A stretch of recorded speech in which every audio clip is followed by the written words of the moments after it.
Padayan sa ito may mga igsoon. Goodness. Sabang padayan sa pulong sa Ginoo. Kaya kasagaran ka na to. Ay, laban yan. Isita sa itong panarbaho mga igsoon. Basta taksa ito kung inabuhi. Taksa rin kita magkabati sa pulong sa Ginoo.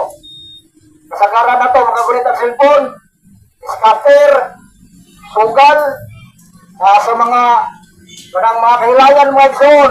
Pertindagan nag-like. Pero rin na ganit sa kang Kristo. Wala kayo like mga igsoon, hit kayo. Kaya ano, ang ilang ipalabi ang kahilayan mga igsoon.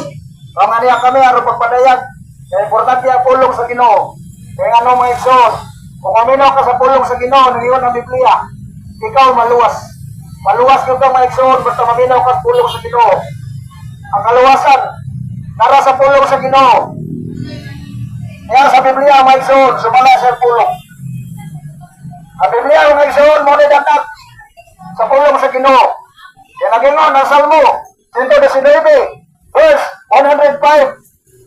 Ang imong pulong may lampara sa akong atil o kahayag sa akong agyanan.